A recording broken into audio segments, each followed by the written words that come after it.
All right, guys, so probably do this video for you guys before we head out because we're heading out to deer country. And if you've had LED lighting anywhere, I think we all can agree that it is very nice. Maybe not coming at you sometimes when people put super bright ones in, they're not, you know, leveled out correctly or whatever. But at the end of the day, the point behind them to get that light down the road and get you visibility, that's paramount.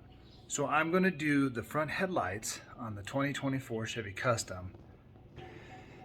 So if you have these headlights, not the LED ones where they have the LED ring, that's going to be an LTZ or higher. But if you have these standard lights, and this will work too on the previous years of Customs and LTs, and you can kind of see that the light is good. It's really good.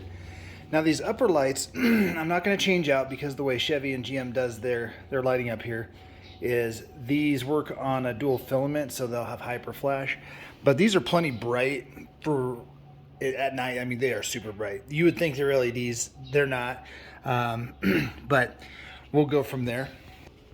All right, so I use a variety of lights. The thing I like about Sea Light, and a lot of people have said this because I've made videos on the Ford, so I do have LED videos, or sorry, LED lighting swap out videos for the F-250, and that'll cover 2018 and up to 22.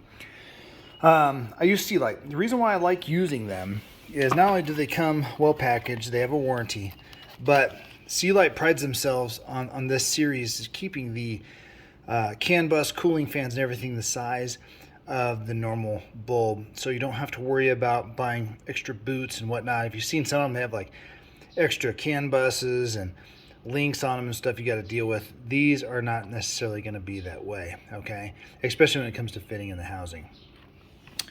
So you do not need to take your whole front end apart to accomplish this, okay? You can access the top of the lights through the engine compartment, and you can access these through your fender. All right, so one thing that GM does, and again, this just comes to what I talked about fit and finish wise. So if you can see right there's like a crease in this liner here, and what that allows you to do is take out one clip here. It's like one plastic retainer clip. Why it's new, you can just grab it with your fingernails. If not, there is a little ledge right there. You can take a fine flat blade and pop it out and then pull it out. And then you're going to remove 6 of these retaining pins, okay? Or retaining screws, and then you're just going to pull it back, and you can see up in there, there's our lighting bulbs. Now, GM uses 2 different bulbs. They use an H11 and a 9005 in their front headlight. If you buy this kit, I'll put a link. It's from the Zon.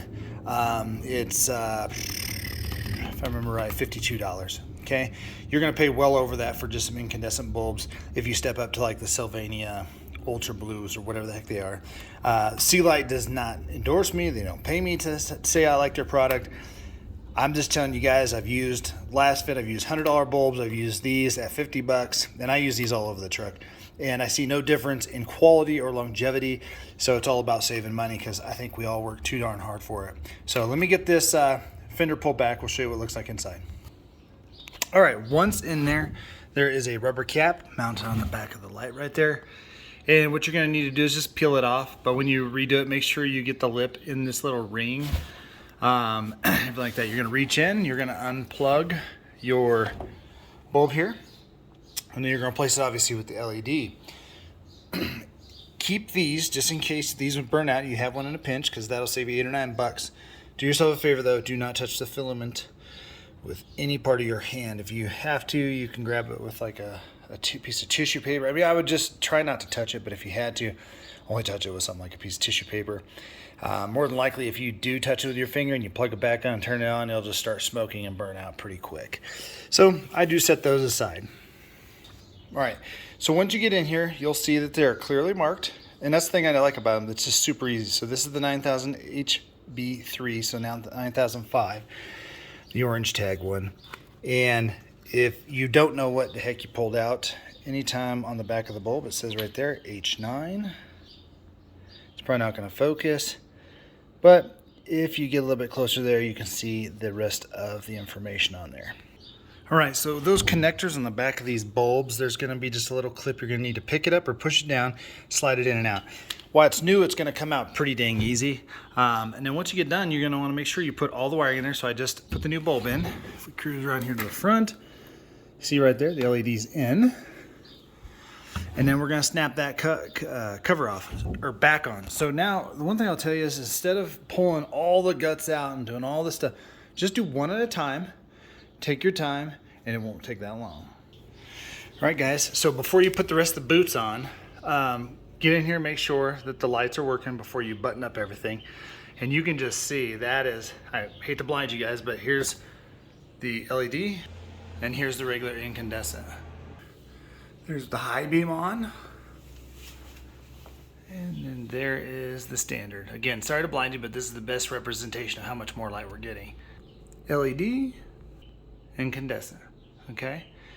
So in theory, guys, the bulbs themselves, you can't really flip the actual connector and make it wrong. But if for some reason, I did check on these bulbs and it did look like you can flip the connector over. So if for some reason the light's not working, go ahead and just pull it out and flip the connector around. And you can see right there, that's going to be tremendous. Now, I did a driving video at night showing you guys what all the lights look like so you can kind of see. Once I get the front headlights done on this, at some point next week, I will get out and do another video of all the LED lights around the truck when they're all done.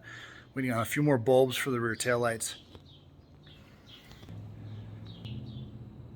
Again, I won't be doing these. I don't want to worry about hyper flash, but this is really bright at night. The headlights were okay, but we wanted to do that. So at the end of the day, guys, so now we got that done. I'm going to put the other boot, this boot right here, I'm going to put this back on. So when you put it in the hole, the easiest way is to put it around the furthest edge to get to and shove it in. And it likes to go in that way, okay? If not, you can fiddle around and just watch out. There is some metal and stuff, but we're gonna get this wrapped up and we're gonna push this back up in there, put our 6 screws back in, the one little plastic cap, and then rinse and repeat on the passenger side. The procedure is exactly the same. On the Ford, the sides are different in the ease of access, but I saw a few people out there taking like their fenders off and stuff. Their grills out and all kinds of wacky stuff. I'm going to try and find the easiest and best way for you, and I think this is the way that most manufacturers want you to get in here. I can't imagine their tech spending 3 hours to change a light bulb, but I guess maybe so. All right, guys, please do hit the subscribe button, the like button, notification bell so you can see more content, and we will see you on the next one.